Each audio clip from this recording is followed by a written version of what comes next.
back very soon. I'll be telling you about the deadly story of the motorway. But let's see if we can raise Gakpo back on the line so we know what's happening in Parliament at the moment. Hello, Joseph. Gakpo, if you can hear me, tell us how much of a big deal the minority has made the timing. House. Yes, please go ahead. Exactly. So the sitting commenced earlier this morning, sometime around 12 o'clock, although we were expecting that it should have started earlier than that. A number of items are planned for this week and even today. In fact, at the moment, the House is on a break. The reason being that there is a document that was laid on the floor earlier today. We understand that it's a document that would allow for Ghana to join an organization called the International Solar Alliance, and this agreement has to be ratified by Parliament, and we need to get that done before tomorrow. Otherwise, we would lose more than $100 million in terms of money that's coming from donor, supporters.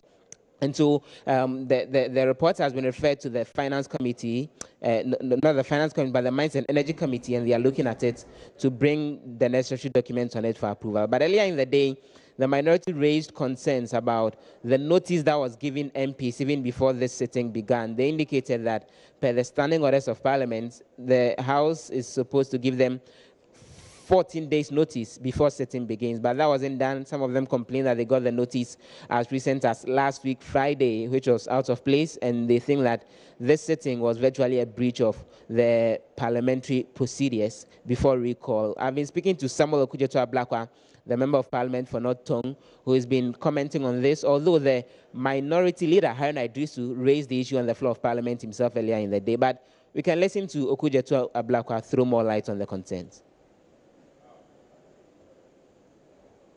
First of all, let me say that, as our leader indicated, we in the minority are ever ready to support the government to ensure that government machinery runs and that the programs and projects of this country that will benefit our people, that require parliamentary approval, we are ever ready to support the executive to carry out our mandate so that our country functions and our country progresses.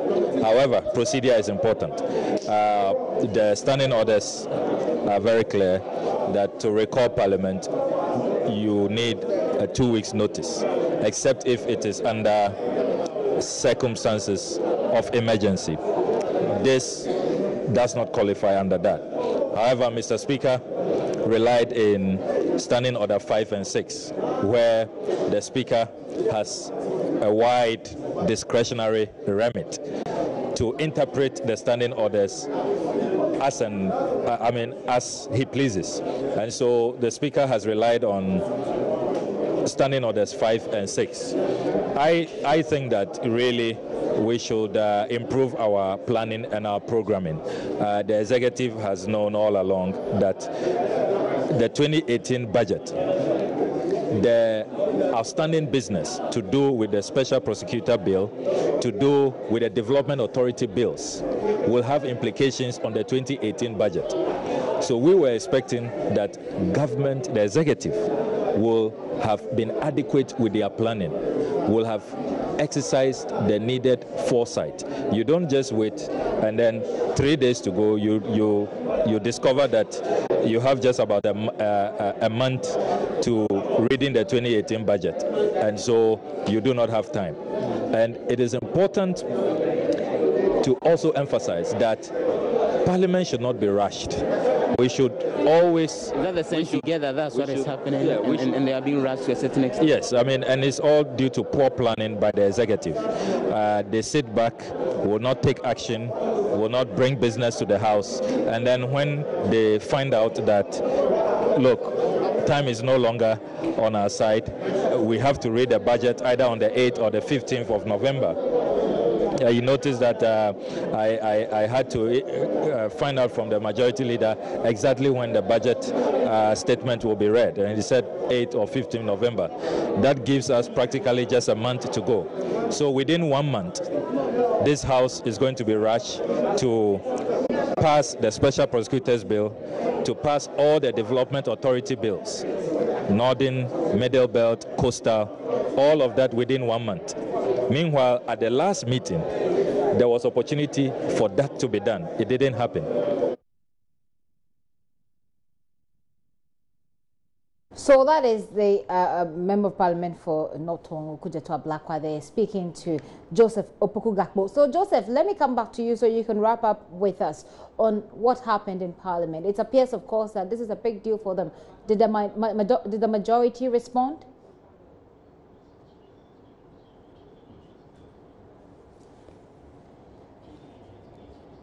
Hello, Joseph, if you can hear me, did the majority respond to these?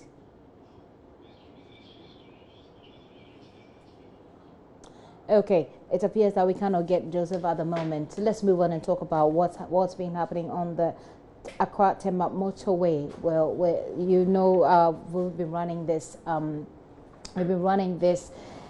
campaign about getting the potholes off of the motorway, and Matilda Wamaga has been there. Here is a report. Based on the agreement that we had come to, has said to us that Parliament would in all likelihood be reconvening on the 3rd of October. So that is what I said.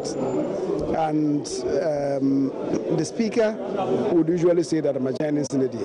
So I'm saying to us that technically we did not even adjourn Senate because the date was known to all of us before we adjourned. Right? That is what I said. But was that what captured in the minutes of proceedings? Because it's important because when we adjourn Senate without any known date, then at least 2 weeks at a time, you should inform Parliament or members of Parliament that the time is about due. We need to reconvene Parliament. So that exactly is what happened. Right? Did that communication get to them? No, I'm saying that because we had already gotten to know the time. This time, the information was given not 2 weeks, but 2 months ahead. So who would say that they didn't know? Who would say that they didn't know? They knew 2 months ahead. In any event, members of Parliament are like soldiers. As I said, we are required to work in daylight, in sunshine, in nightfall, every time. Which is why our orders provide that in emergency situations, that 14-day clause should be waived. And the information will be given as and when required. Right? I told us that we are even required to come earlier when we had some discussions with the President. And I said to the President that, because we are coming on the 3rd, there's no point coming 1 week, paying the members their transportation, huge cost to the state, and then just for them to do business for 1 day, go back, and then come on the 3rd of October. What the Energy Committee is doing now is what we're going to be summoned to do. And that is why we have even taken a suspension. Today, when they were told, they all agreed that, it's important that we do that. The ratification of the solar agreement. The solar agreement. Deliberately, we didn't make it known. I can now tell you. The reason is that there is, as part of the agreement, the ratification, if we are able to be part of the initial 14 members, Ghana will stand to benefit materially, right? So that was why we're going to be summoned to meet. I would say that it will be in the region of over $100 million, right, to engage in that exercise. The resort to solar energy.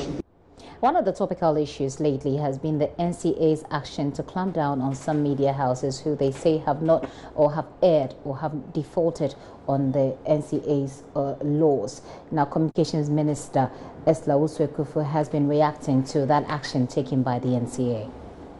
For anyone to even suggest that there may be some motivation other than strict application of our laws, I think is most unfortunate. And I would chide the ranking member of the Committee of Communications for his comments that he made in that respect. I think that they were most unfortunate. He, of all people, together with all members of the committee, should have worked together with the NCA to ensure that the rules and regulations and the laws guiding their operations are fairly enforced, unless they can point to some selective application of the law.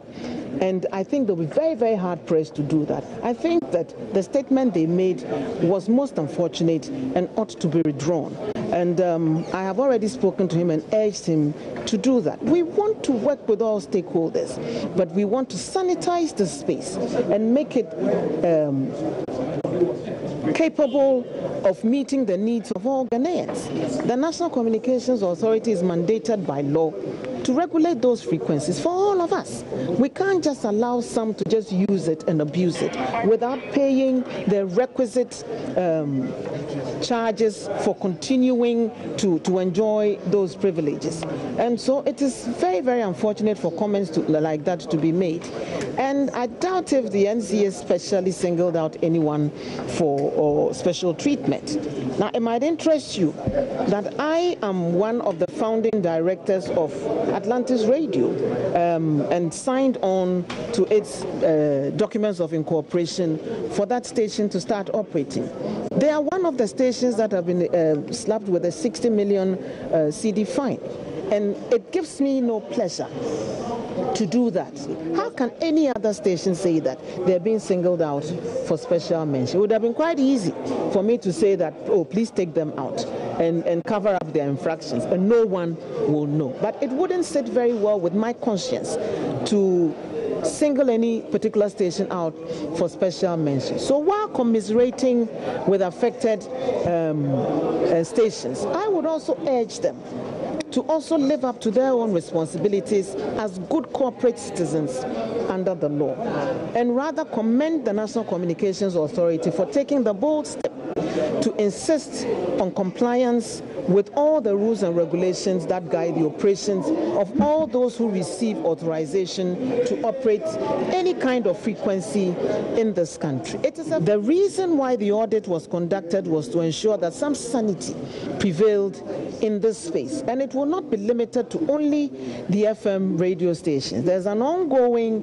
audit of TV stations as well. Thankfully, they are being migrated onto the digital platform. So any one of those stations which is currently enjoying test transmissions, which does not live up to its obligations under the rules and regulations setting it up, will not be migrated onto the platform.